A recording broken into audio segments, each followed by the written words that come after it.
Welcome back everybody to the new Freakin' 2. If you're wondering what happened to the old Freakin' 2 or what's up with the new one, stick around to the end of the video and I'll talk about it then. But I want to jump into today's video, which is a taste test of two items that just came out. So let's take a look at the two contenders. First up, we have the Doritos Golden Sriracha, just hit the shelves. And next we have the Pepsi Wild Cherries and Cream, both regular and zero versions. These also just hit the shelves. But I'm getting started my taste test on the Doritos Golden Sriracha. Now they had a Screamin' Sriracha several years ago. I don't know what happened to that. I don't even remember when I last saw it. But that one disappeared and now they're back with the Golden Sriracha. Now look at the packaging of this. This looks like Willy Wonka golden ticket here, man. Charlie Bucket would be proud of the packaging here. The first thing I'm gonna do is give you my taste test of this of an average consumer, and then I'm gonna go over the most pretentious review I think I've ever seen of a snack food before. But we'll talk about that in a little bit. First thing I gotta do is crack this thing open. Look at that, that's a beautiful packaging, look at that. On the front of the packaging, they say it's tangy and sweet. And on the back, they say this bold twist on Sriracha is pure gold. And I had to read that backwards from my camera. And they say it is new. Crack this open. Oh wow, that's a strong smell that just came popping out of there. I smell the Sriracha. I mean, I thought maybe that was gonna be mild. The first thing I smell is Sriracha. It doesn't smell like Doritos. Looking a little more closely at the chip there, it certainly is golden color, as opposed to the more traditional Doritos color. It smells like Sriracha, it really does. I'm surprised.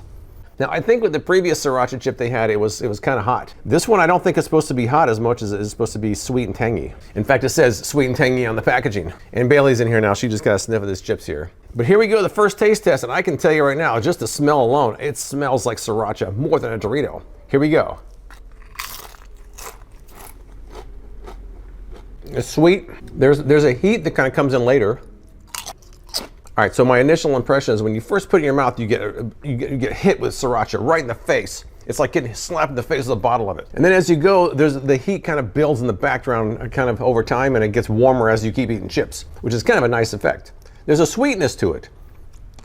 It has a bit of a tomatoey sweetness to it, which is quite pleasant. I feel like just at first impression, they did a pretty good job of capturing the taste of Sriracha.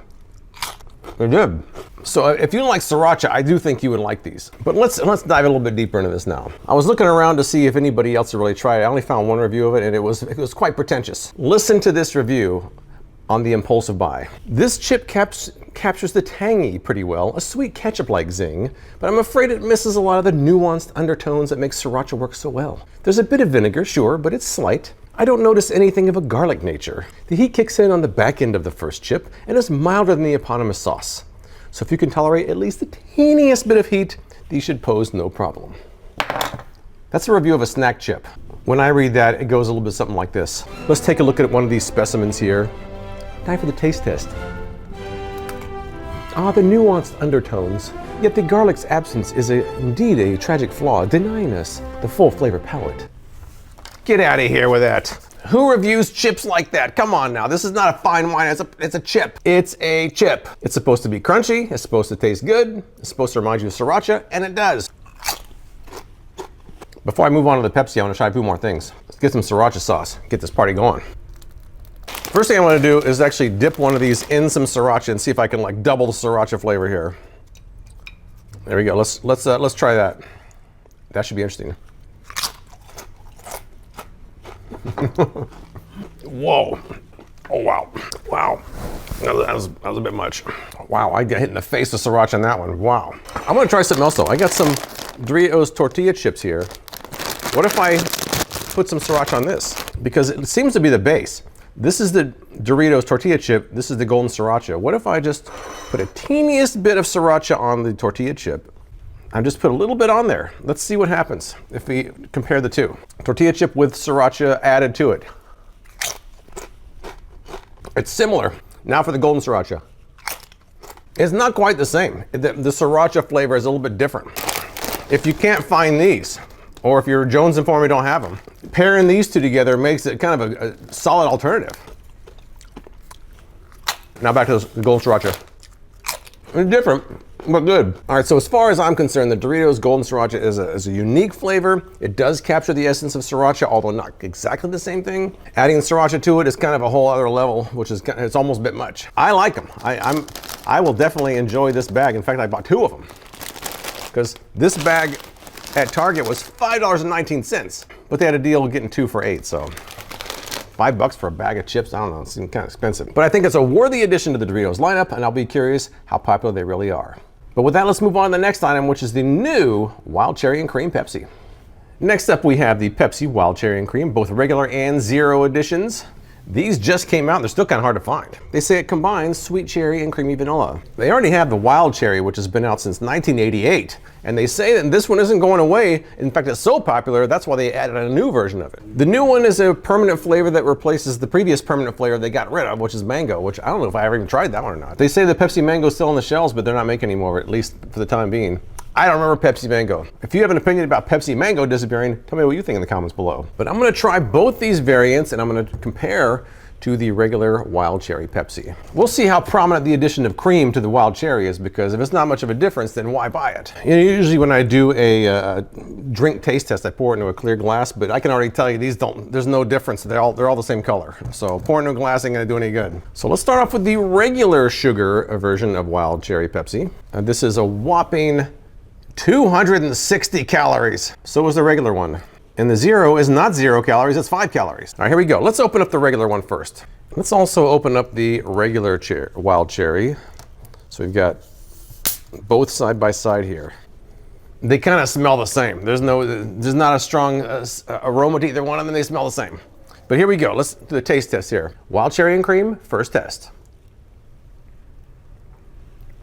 Getting a lot of the vanilla. Not that much cherry on it. I was worried it was going to be a lot of cherry and a little bit of cream. It's kind of the opposite. It's a lot of cream and not much cherry. Try the regular one next to it. That's a lot of cherry. Let me try this again. There's a little bit of cherry in there, but that cream really smooths that cherry out. I would say the flavor profile is accurate, although the cream is much more prominent than the cherry. Over here, obviously, you just have the cherry, which honestly, I prefer the regular cherry over the Wild Cherry and Cream first. Let's try the zero sugar version now. Let's compare these two. I feel like there's more cherry in the zero version. Let me try this again. It feels more balanced in the zero version. Let me keep going. It's funny, the more I continue to drink the Wild Cherry and Cream regular, the more the cherry's kind of coming out.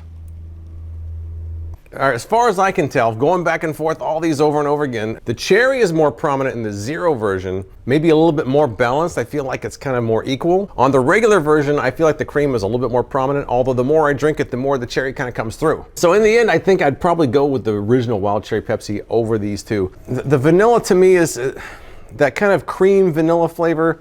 I don't think it really enhances the flavor as much as takes away from it. I'm kind of a purist as far as that goes. The regular pure cherry is kind of hard to beat, and I don't think this beats it. If I was going to be reaching for a Pepsi, I think I would opt for the original and not the new one. Between the zero and the regular version, I like the zero version better. It seems a little more balanced. On this one, the vanilla is kind of a little bit stronger, which I don't really like that vanilla flavor as much. But hey, that's just one person's opinion. I don't have these super taste or enhanced taste buds some people talk about these days. I've got regular taste buds, and my regular taste buds tells me to stick with the Wild Cherry Pepsi. Although the zero version of the Wild Cherry and Cream isn't bad. I'm just not sure it's as good, in my humble opinion. But that's all I've got today. If you want to hear what's up with the new Freakin' 2 channel, stick around, I'll talk about that. Otherwise, I appreciate you guys watching, and I'll see you next time.